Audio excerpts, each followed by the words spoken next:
बिहार के एक युवक ने दावा किया था कि उसने यूपीएससी सिविल सर्विस एग्जाम 2025 में रैंक 440 हासिल की है। इसके बाद उसे कई हाई प्रोफाइल लोगों ने सम्मानित भी किया। हालांकि बाद में ये एक फ्रॉड का मामला निकला। दरअसल बिहार के शेखपुरा जिले में यूपीएससी परीक्षा पास करने का फर्जी दावा करने का एक हैरान करने वाला मामला सामने आया है।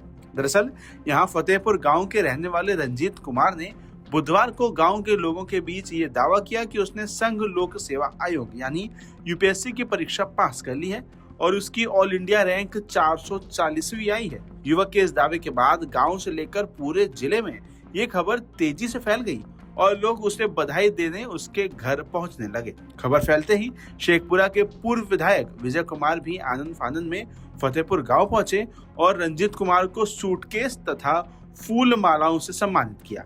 इस दौरान कई लोगों ने इसका वीडियो भी बनाया और सोशल मीडिया पर पोस्ट कर दिया, जिससे ये खबर और तेजी से फैल गई।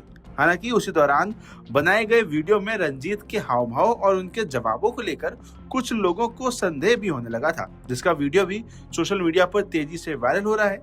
इसी बीच जांच पड़ताल के दौरान पता चला कि यूपीएससी परीक्षा में 440वीं रैंक कर्नाटक के निवासी रंजीत कुमार को मिली है। इसके बाद पूरे मामले का सच सामने आ गया और रंजीत कुमार का दावा पूरी तरह से फर्जी साबित हो गया।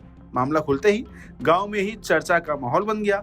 सच सामने आने के बाद फर्जी दावा करने वाला रंजीत कुमार घर छोड़कर दिल्ली फरार हो गया। फिलहाल उसका परिवार और गांव के लोग इस मामले पर कुछ भी कहने से बच रहे हैं। वहीं दूसरी ओर रंजीत के सम्मान से जुड़ा एक पोस्ट पूर्व विधायक ने शेयर किया था, जिसे उन्होंने अपने सोशल मीडिया हैंडल से हटा लिया है। वहीं आपको बताते चलें कि जिस समय ये रिजल्ट आया था तब रंजीत का खूब सम्मान हुआ था और उन्होंने लंबी चौड़ी मोटिवेशनल स्पीच भी दी थी, जो देखते ही देखते इंटरनेट पर काफी वायरल हो गई थी।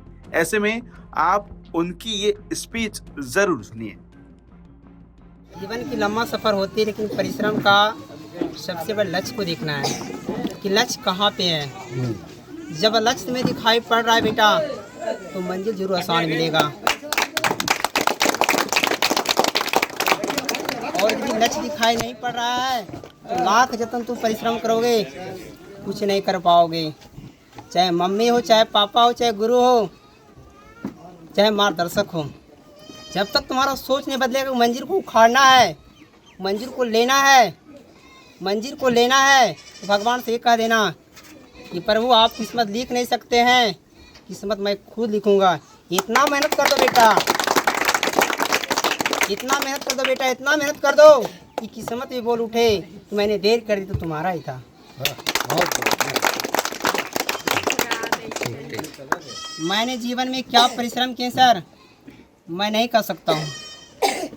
ये दुनिया जानती है, दुनिया का नज़ारा जानती है, और जिस रास्ता से मैं चलता हूँ दुनिया की नज़ारा जानती है।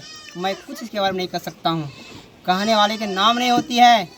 जैसे बाबा भीमराव अम्बेडकर, APJ कलाम जी जब इंग्लैंड पढ़ने के लिए गए थे तो जाने का मैथमेटिक्स स्कूल क्लास में चले गए, हिंदी वाले में। वहाँ के इंग्लैंड वाले ने कहा कि तुम मूर्ख हो इंडिया।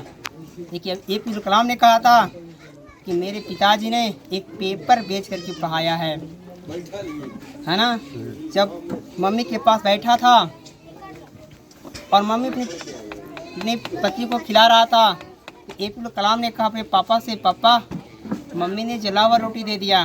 बोला बेटा मुझे जला हुआ रोटी पसंद है खाना, लेकिन दिल में लगी हुई कील हमें पसंद नहीं है। इसलिए बेटा मेहनत करो, संघर्ष करो, एक दिन परिश्रम चूमेगा। और हमेशा नज़ारा कभी भनक लगने मत दो, भनक मत लगने दो। लोग कहता है IAS IPS में 18 घंटा पढ़ती है, मैंने 4 घंटा पढ़ता था। मैंने 4 घंटा में मैंने IAS का क्वालिफाई कर चुका हूँ। इसका समय होता है बेटा 2 बजे से लेकर 6 बजे तक होती है, क्योंकि भगवान जितने ऊपर में होते जब पताल में क्यों ना हो पृथ्वी पर आ जाती है, और 6 बजे के बाद माँ से शक्ति सारे देवता चली जाती है। चाहे 6 बजे के बाद कुछ भी करो, चाहे खेत में कुड़ाई करो, चाहे लफागिरी करो, चाहे कुछ भी करो, लेकिन 4 बजे उठे हैं, 2 बजे उठे हैं, सारा कंडीशन वे कर लेगी।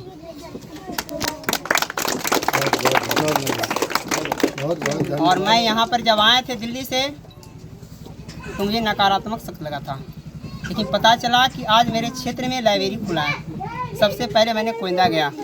आपके राज्य की खबरें, आपके शहर की खबरें सबसे पहले जानने के लिए देखते रहें अमर उजाला। चैनल को सब्सक्राइब जरूर कर लें और पाएं हर अपडेट।